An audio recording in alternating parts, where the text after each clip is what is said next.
Mateus capítulo 12, versículo 22 diz assim: trouxeram-lhe então um endemoniado, cego e mudo, de tal modo que o curou, que o cego e mudo falava e via. Feche sua Bíblia, feche os seus olhos e oremos. Meu Deus e meu Pai, nós agradecemos a Ti, porque até aqui o Senhor tem nos abençoado, tem nos guardado, tem nos livrado, nos feito desfrutar de mais do que merecemos, por causa da Tua graça, da Tua bondade, da Tua fidelidade, do Teu amor, que foi manifesto através da pessoa bendita do Senhor Jesus, em nosso favor, sendo entregue na cruz do Calvário. Agradecemos a Ti pelo privilégio de fazer parte da Tua igreja, do Teu povo santo, que vai morar no céu. Agradecemos por tudo aquilo que o Senhor fez, por aquilo que o Senhor tem feito, por aquilo que o Senhor ainda fará. Que essa palavra dessa noite possa entrar no nosso coração e nos fazer sair daqui melhor do que entramos. É o que nós pedimos e cremos que o Senhor fará. Agradecemos em nome do Pai, do Filho e do Espírito Santo de Deus. Se você crê nisso, concorda, diga amém. Amém, Jesus. O texto que nós acabamos de ler, ele fala de um homem que ele tinha duas deficiências. Fala comigo assim, duas deficiências. A Bíblia diz que ele era cego e ele era mudo. E a Bíblia diz que quando o demônio foi expulso da vida daquele homem, ele que era cego passou a ver, e ele que era mudo passou a falar. O que eu entendo com isso? Que a cegueira dele, que o fato dele ser mudo, era algo causado pela presença do demônio. Quem concorda comigo, diga amém. Faz sentido, sim ou não? Ele era cego e mudo. Aí ele manifesta o demônio, expulsa o demônio, ele vai passar a ver e falar. É sinal, é uma prova, é uma evidência de que era a presença do demônio na vida desse homem que fazia ele ser cego e fazia ele ser mudo. E eu quero tirar com você desse texto duas lições. A lição número 1 é a seguinte, sobre o fato dele ser cego. A presença do diabo, a presença de demônios, às vezes dentro de uma pessoa e às vezes fora da pessoa, influenciando a pessoa, pode levá-la até essas duas características aqui. Ela pode ser cega espiritualmente e ela pode ser muda espiritualmente. Quando eu digo cega espiritualmente, eu estou falando de uma pessoa que, por causa da falta de espiritualidade, da falta de entendimento, da falta de crescer naquilo que Deus tem para ela, de orar, de buscar, de entender aquilo que Deus tem, a vida dessa pessoa, a mente dela é obscurecida por coisas malignas. Muitas vezes a pessoa nem é uma pessoa endemoniada, nem é uma pessoa que, se orar nela, um pastor que é acostumado a orar com libertação, nem vai manifestar, porque às vezes o demônio não está morando dentro da pessoa, igual acontecia com esse cara. Mas a presença de coisas criadas na mente dele por demônios faz com que muitas pessoas sejam cegas. Muitas pessoas não consigam ver aquilo que tem que ser visto. Aquilo que as pessoas que estão na família dela, todos olham e falam, nosso fulano de tal está com esse problema. E a própria pessoa ela não consegue ver. Por quê? Porque a cegueira espiritual é tão grande que ela não tem a capacidade de discernir que ela está com um problema. Ela não tem a capacidade de discernir que o jeito que ela está vivendo vai trazer problemas para ela, vai trazer problemas para a família dela, vai trazer problemas para a sua saúde, para a sua vida financeira, vai trazer problemas para a sua vida em geral. E tem muitas pessoas que elas têm a incapacidade de ver, elas são incapazes de perceber quando algo está claro e necessário ser observado. E isso muitas vezes é da vontade do diabo. Muitas vezes tem pessoas que elas têm um pecado, que elas cometem ele todo dia, faz parte da vida dela, faz parte da natureza dela cometer, da rotina dela cometer. Qual que é a vontade de Deus? Que ela olhasse por aquela situação, percebesse que aquilo é um pecado, se arrependesse, buscasse em Deus graça para andar em vitória com aquele pecado e pedir a Deus força, e Deus iria dar progressivamente, essa pessoa iria ter vitória contra aquele pecado. Só que qual que é o problema?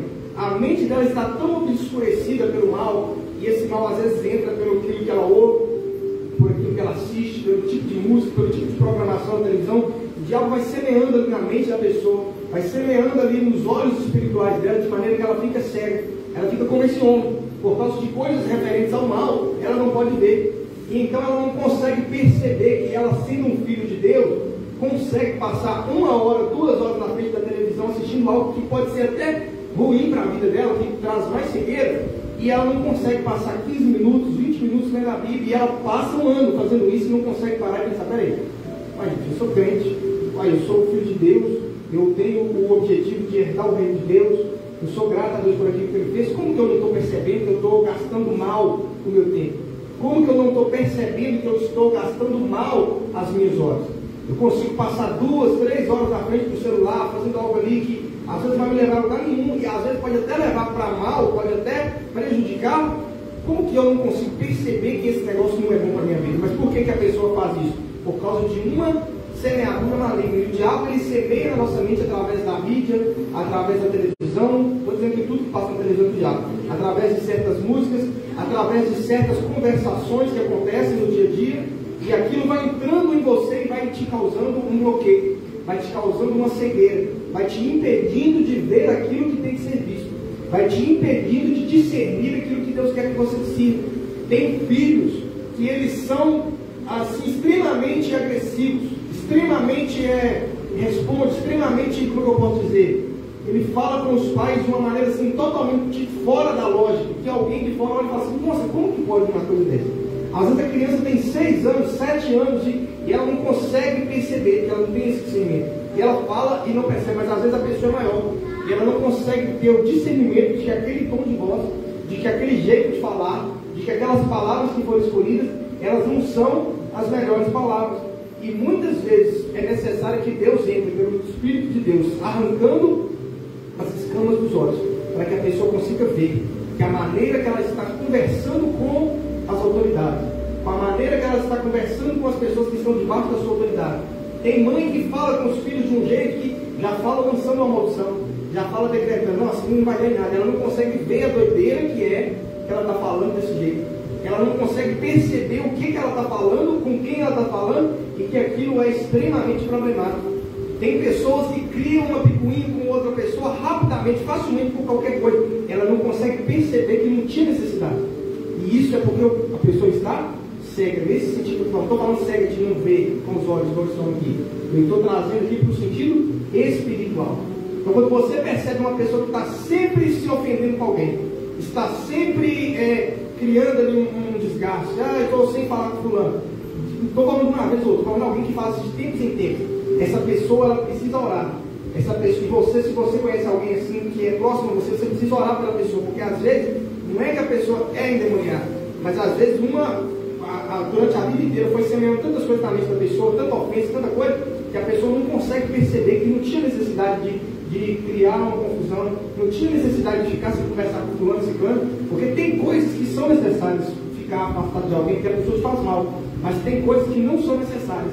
E pessoas que estão sempre agindo com ignorância, com essa turbulência, sem necessidade, elas não conseguem ver. Você pensa que ela está dizendo assim na mente dela: eu vou ser ignorante, eu vou ser duro, eu vou ser agressivo, eu vou mostrar que eu não arrego o pé. Não, ela não tem esse pensamento. Na cabeça dele, na cabeça dela, eles estão agindo normal, porque afinal ele é assim, nasceu assim, ela é assim, nasceu assim, e as pessoas que erraram. Quando na verdade, muitas vezes, as pessoas nem erraram, às vezes erraram também, mas às vezes nem erraram, e ela não consegue perceber que o problema está nela, ele não consegue perceber que o problema está nele. É aquela pessoa que está sempre endividada, está sempre comprando e devendo, mas devendo assim muito. Eu não estou falando de você ficar devendo e pagando todo mês, não, pouco dinheiro, isso aí todo mundo tem. Ficar devendo e pagando todo mês, você não está endividado. Estou falando daquela pessoa que está sempre com dívida grande, enrolando e tal. Ela não consegue perceber que o jeito que ela gasta o dinheiro dela, o salário dela, está estranho. Que ela ganha 1.200, aí no mês ela desfruta de 2.000 e não sabe por que ela só fica endividada. Ela não tem a capacidade de ver. É aquela pessoa que você pergunta assim: tá, você ganhou 2.000, você gastou com o quê? Ela fala: não sei, eu sei que o dinheiro acabou. Ela não tem a capacidade. Eu lembro uma vez que eu morava lá em 2013 ou 2014, eu falei assim: eu vou anotar no meu celular para ver o que eu estou gastando esse dinheiro. Eu ganhava R$1.034 na época e o salário mínimo era 510. Em 2012, 2011 ali. E terminava o mês eu não tinha dinheiro não. Então eu falava assim: mas como que eu gastei esse dinheiro? E eu não conseguia perceber. Então eu comecei a anotar no celular que eu tinha, anotava, fui ver. É muita coisa que quando só de você anotar, você já começa a perceber. Que isso aí você já começa a gastar mesmo. Por quê? Porque você está arrumando um jeito de ver. Você está arrumando um jeito de prestar atenção. Então você tem que ser uma pessoa que aceita a vigilância. Jesus mandou vigiar. Então você pode pedir às pessoas do seu lado para te vigiar. Se você não está passando os limites de uma coisa, se você não está passando os limites do seu envolvimento em alguma área, se você não está agindo de maneira excessiva na área financeira, na área, em alguma coisa, porque muitas vezes a gente não consegue ver. Muitas vezes a cegueira espiritual, ela nos impede de ver a nossa situação. A pessoa está na igreja há 5 anos, há 10 anos, e aquele pecado que ela cometia, ele não venceu e não está nem preocupado com vencer. Por que ele está preocupado? Porque ele não está conseguindo ver, ela não está conseguindo ver que no futuro aquilo vai dar problema. No futuro, quando Jesus voltar, vai dar problema, e se ela viver daquela maneira, ela não vai desfrutar de tudo aquilo que Deus tem para a vida dela. E ela não consegue perceber, ela está cega. Ela acha que a vida é acordar, trabalhar, ganhar dinheiro, pagar conta e dormir de novo. Acordar, trabalhar, pagar conta e no final de semana tem um lazer. A vida cristã, ela pode ter essas coisas, mas ela também tem um objetivo de nos tornar cada dia pessoas melhores. Se você perceber que você não está melhorando, você tem que refletir. Você tem que falar: Deus, abra os meus olhos para eu perceber se eu não estou tratando alguém do jeito que eu não tinha que tratar, se eu não estou gastando o meu tempo, o meu dinheiro do jeito que eu não deveria gastar, porque essa cegueira vai te custar caro. Vai te custar a vida que Deus tem para você aqui, que você não vai viver, e quando Jesus voltar, você corre um sério risco de quase 100% de você não herdar o reino de Deus. Por quê? Porque se você vive em cegueira, se você vive sem ser capaz de perceber, se você vive sem ser capaz de discernir o que está acontecendo, então você precisa buscar de Deus graça. Está sempre orando, fala: Deus, não permita que eu viva sem perceber o que eu tenho que perceber. Você tem que orar. Você tem que falar: Deus, eu quero ter a mente aberta. Se o que eu vou perceber é ruim, vai me ofender, vai me levar ao arrependimento, amém. Se eu não perceber, Deus, usa alguém para me falar. E se me falar e eu não mudar, permita situações onde eu seja envergonhado por esse erro. Por quê? Porque quando a gente é envergonhado, aí a gente se arrepende. Quando Deus permite o açoite dele vir na sua vida, um dos açoites de Deus é a vergonha, é ele te expor no seu erro que você não está conseguindo ver, e então você vai ter problemas. Só que na verdade a vontade de Deus é que isso não seja necessário. É que você perceba o seu pecado sem que ninguém tenha que falar, que você perceba a sua dureza de coração sem que ninguém tenha que falar, você proponha no seu coração mudar e então buscar a Deus, pedindo Ele graça para te libertar. Quem está entendendo o que eu estou dizendo, diga glória a Deus. Você precisa entender que todo mundo é capaz de errar num negócio desse tipo. Todo mundo é capaz de ter alguma coisa que ele não está vendo. Eu lembro, eu estava falando com o menino ontem lá na Lagoa. Eu fui lá na Lagoa, né? Aí eu estava vendo não vou falar o nome, estava vendo um amigo meu lá. Aí ele foi lá comprar um açaí e eu vi ele de braço assim, e ele estava com uma bermuda no meio da canela. E eu falei: gente, que negócio horroroso, uma bermuda no meio da canela. Só que eu lembrei que há uns 4 anos atrás eu tinha uma bermuda vermelha ali que eu gostava dela demais. A bermuda era bonita, só que ela era, o pano, o tipo dela era bonito, só que ela era no meio da canela. E a menina que eu namorava nela falava assim: essa bermuda não está bonita não. Você é doido, essa bermuda é bonita, essa bermuda, o pano dela é sensacional. Aí eu não achava que era um negócio feio. Aí eu falava: gente, essa bermuda é bonita. Eu gostava de usar aquela bermuda, porque eu achava que eu ficava bonito com ela. Eu achava que eu ficava bem apresentado. Sabe quando você não de bermuda arrumada? Você não está arrumado para ir para uma festa, mas você está tipo arrumadinho assim para ficar saindo. E eu achava aquilo bonito. Todo mundo fala: essa bermuda é estranha, essa bermuda no meio da canela é esquisita. Aí ontem eu estava lá na Lagoa, eu falei com o meu amigo, falei: misericórdia, estou vendo você que essa bermuda no meio da canela, minha alma está até dando uma angústia agora, só de lembrar que eu fiquei uns 5 anos da minha vida vestindo bermuda no meio da canela. Falei: gente, tirando o inimigo que cegava, não tinha lógica não.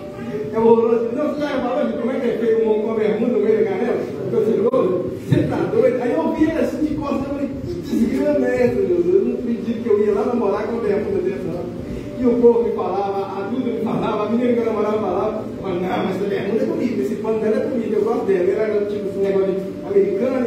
Aí na hora que eu vi o menino, eu falei: parece que as escamas caíram para os olhos. Eu falei assim: misericórdia, eu acreditando que eu fiquei achando que eu estava bonito com uma bermuda dessa. Pode ser qualquer uma bermuda pode ser de ouro. Se o homem usar uma bermuda, eu cheguei nessa conclusão, que a bermuda pode ser de ouro. Se o homem usar ela no meio da canela, ela fica feia de paz. E eu não conseguia ver, eu não conseguia perceber. Tem mulheres que vestem roupas e as roupas elas levam outros a pecar. Às vezes elas conseguem ver e fazem de maneira intencional, mas outras não. Às vezes ela pensa que está normal, pensa que está tudo tranquilo, mas na verdade, por ela ter como eu posso dizer, um corpo diferente, né, acima da média, ela não consegue perceber que aquilo ali, indo para a igreja com aquela roupa, vai trazer escândalo, vai levar pessoas a pecar, vai levar pessoas a escandalizar. E muitas vezes a gente pensa assim, ela está querendo causar. Às vezes está, às vezes está. Mas quando é filho de Deus, quando é uma pessoa que tem o Espírito Santo, geralmente não. E geralmente é porque ela não está conseguindo perceber, não está conseguindo discernir, não está conseguindo olhar para a situação e ver e falar assim, não, essa roupa aqui não é roupa de ir para a igreja. Essa roupa aqui, dependendo se a pessoa for crente mesmo, não é roupa de usar hora nenhuma em lugar nenhum. Por quê? Porque não é uma roupa que vai deixar ela de maneira comportada. Então você precisa, e isso pode ser para qualquer área da sua vida. Tem pai e mãe que não consegue perceber.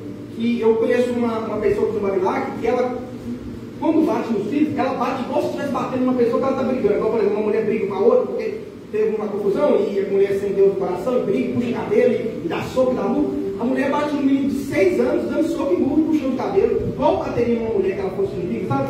Eu falei assim, gente, como é que essa pessoa não consegue perceber que eu não sou contra bater em criança de vara, de chinelo, não, mas você dá soco na cabeça de uma criança, não tem sentido. Por que uma pessoa faz isso? Porque ela não está conseguindo perceber que o limite, a força que ela está usando, está passando o limite. Ela bate a cabeça do menino na parede. Eu falei assim, você não é de Deus não, irmão.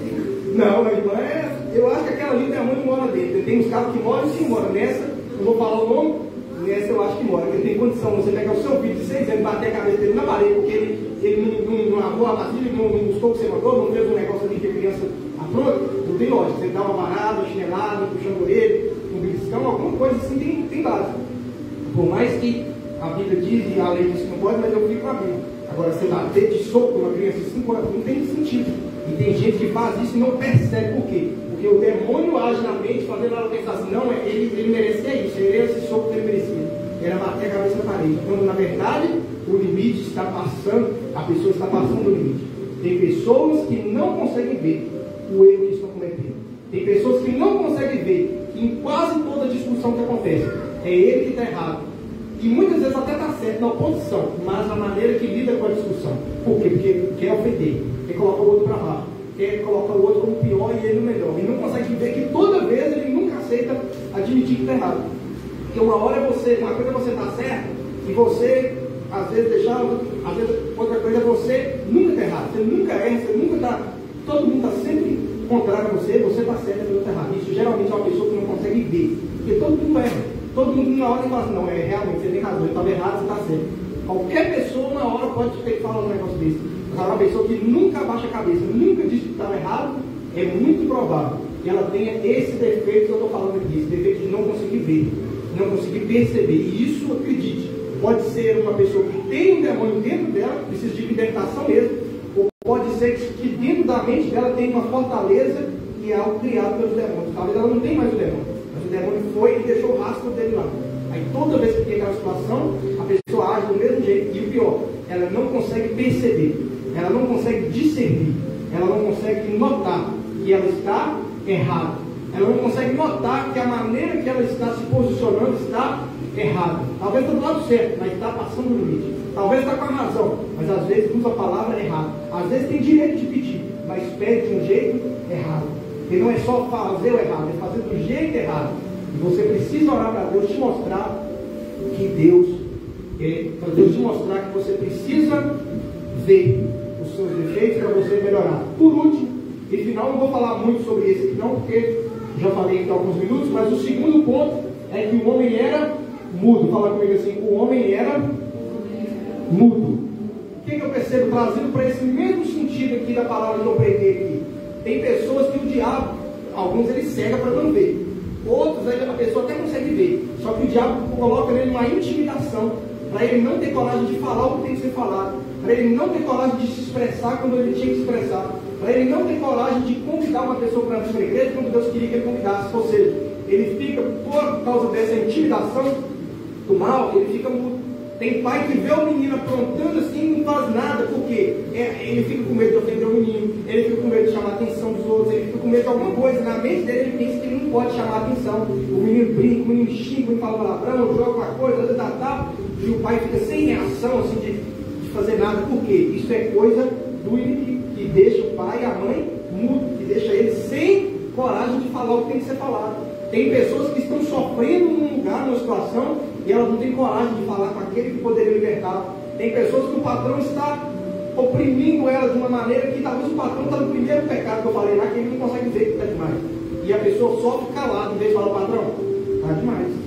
Você podia diminuir.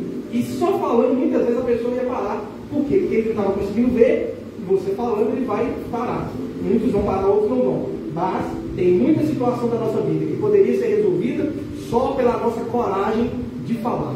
Eu já percebi que quando você tem a atitude de falar, muitas coisas acontecem. E quando você tem a atitude de ficar calado, muitas coisas boas podem acontecer se você fosse falar a coisa errada, mas também se era para falar a coisa certa, você ia ter problema. No primeiro dia, aliás, não sei se foi no primeiro dia, mas lá no jardim do Éden, Deus falou com Adão, não comerá da árvore de tal. Ele falou com Eva não, falou só com Adão. A Eva ficou conversando com a serpente e Adão, ela ofereceu para ele a fruta, ele estava sabendo do que Deus tinha falado, e a Bíblia diz que ele comeu. O que aconteceu com ele? Ele ficou assim, meio mudo, não teve coragem de falar assim, olha, Deus falou que ele é para comer, Deus falou que não é para comer, e vai pedir que comer para morrer e tal, morrer espiritualmente, né? Ou seja, ele teve ali uma intimidação na mente dele. Então você precisa rejeitar da sua mente essa intimidação do diabo. Tem gente, eu lembro que uma vez eu estava lá em Valadares, eu trabalhava de garçom, e lá no serviço de garçom, lá nas festas de buffet, 15 anos, de casamento, um garçom ficou conversando comigo, assim, me deu uma vontade de falar de Jesus para ele na época, né, que eu estava lá. E eu falei, gente, com esse cara, por que eu estou sentindo uma vontade de falar para ele de Jesus? E fiquei pensando assim daqui, eu falei assim, nossa, mas eu vou falar para ele, eu só vou para ele na igreja, eu ainda não tenho ainda uma desenvoltura boa. Aí fiquei pensando que ele lutando ali, e a festa durava umas 6 horas, começaram 9 da noite e até de manhã. Aí eu fiquei pensando aqui, pensando, não falei com ele. Depois de um tempo, aquele jovem, eu vi saber que ele teve um acidente. Não vou dizer que ele morreu sem salvação, não vou, porque Deus é que sabe. Mas pode ser que por causa dessa minha timidez ali que eu tive, eu impedi que ele fosse salvo através da minha pregação. Ele fosse salvo através da minha pregação para ele, ali eu dou convite para ele, eu fiquei tímido, eu fiquei ali sem jeito de falar. Mas isso é uma coisa que nós temos que orar contra, porque isso não é de Deus. Você tem que ter disposição e coragem para falar de Jesus, para convidar pessoas para ir à igreja, para dizer para as pessoas que você tem a fé que você tem. Tem gente que tem medo, tem gente que é 007. Lá no trabalho, ninguém sabe que ele é crente. Na escola, ninguém sabe que é crente. Por quê? Porque ele é mudo, ele é como essa pessoa que o demônio faz. Não estou dizendo que a pessoa tem um demônio. O demônio age na mente dele para ele ficar com timidez, para ele ficar intimidado de falar que é crente, de falar que é cristão, de falar que acredita assim, de falar que acredita assado. Então você tem que rejeitar da sua vida esse sentimento e ser corajoso para falar o que tem que ser falado. E na hora que não é para falar, ficar calado. Qual que é o problema? Glória a Deus. Qual que é o problema? A pessoa tem hora que é para falar e ela fica, o demônio age na mente dela para ela ficar calada, com timidez, e tem hora que a hora de ficar calada, o demônio vai reartir essa pessoa para ela falar o que ele vive. Você tem que buscar de Deus graça para que a sua língua ela seja usada de maneira que ela vai trazer vida. O poder da vida e da morte está no poder da língua. Aquele que faz um bom uso dela comerá do seu fruto. Então que você possa rejeitar essa timidez, que você possa rejeitar essa intimidação, que você possa rejeitar essa coisa de não ser corajoso para falar o que tem que ser falado. Ah, eu sou contra isso. Não, eu sou contra. Ah, o casamento não sei se não, tem que respeitar. Não, tem que respeitar nada. Eu sou contra. Não tem negócio de respeitar. Eu vou respeitar, deixa eu casar para lá e não vou fazer, vou matar, não vou bater, não vou xingar, não vou nada. Mas se perguntar se eu sou contra, eu sou contra. Porque tem pastor hoje que ele tem medo de falar e ser cancelado, ele tem medo de falar e ser chamado de preconceituoso, tem medo de falar e ser chamado de um monte de nome lá que eles inventaram da frente. Mas se me perguntar, eu falo, eu sou contra. Ah, mas é de direito. Não, de direito. Não estou tirando o direito. Se dependesse de mim, eles não tinham nenhum direito, porque eu sou contra. Ah, o aborto, não, eu sou contra. Você é a favor, você... Tá? Tudo bem, pode ser amigo, pode conversar, pode ficar em paz. Mas eu sou contra. Agora tem pessoas que por medo de perder a amizade, ela nem fala o que ela acredita, ela nem fala o que ela pensa, ela nem fala aquilo que ela defende. Por quê? Porque ela tem medo de ser cancelada, que é um nome que eles criaram dos anos para cá. Então não tenha medo de ser cancelado por ser cristão, não tenha medo de ser cancelado por você acreditar em pontos assim de debate da sociedade, não tenha medo de ser cancelado por você acreditar que a salvação de Deus é única e exclusivamente pela graça de Deus. Tem pastor que tem medo de falar, porque ele sabe que os outros vão falar assim, nossa, mas e aí? Então pode pecar? Não, eu acredito que a salvação é pela graça. Se alguém vai pecar, o problema dele. Eu acredito. Se Você não pode ter a timidez de falar, de não falar o que você acredita, por causa do que o outro vai pensar. A não ser que o que você vai falar seja uma palavra que vai intencionalmente ofender. Porque tem gente que vai se ofender sem você ofender. Então, por exemplo, eu posso falar que sou contra o casamento de um homem e alguém se ofender. Eu não ofendi a pessoa. Eu falei que sou contra. A pessoa se ofendeu. Agora, se você sentir de falar de ofender alguém, aí você deve refrear a sua língua. Você deve guardar para você a sua opinião nesse sentido, que vai no sentido de ofender mesmo. Você já está falando para ofender. Você está falando para magoar. Você já está falando para colocar a pessoa para baixo. Esse sentimento você deve resistir. Mas a ousadia de falar o que você acredita, de falar o que você pensa, de falar o que você defende, tanto para a sua vida como para a vida dos outros, você não deve ter medo, porque Deus, a Bíblia diz lá em Apocalipse capítulo 12, aliás, capítulo 21, que ficarão de fora os tímidos. O que é o tímido? Aquela pessoa que tem que falar e não fala, que tem que se expressar e não se expressa, que tem que se manifestar e dizer o que pensa sobre um assunto ou outro, e não se manifesta por medo de ser cancelado, por medo de ser rejeitado pelos amigos, por medo de ser rejeitado pela família. E na verdade, muitas vezes, a Bíblia diz que Jesus disse que aquele que se envergonhar diante dos homens, do nome dele, vai ser negado também diante de Deus, no tribunal de Cristo, que é onde é decidido quem vai ou não herdar o reino de Deus. Então, se você puder agora, fique de joelho no seu lugar. Se você não puder ficar de joelho, pode ficar de pé, ou assentado, mas de preferência ajoelhado.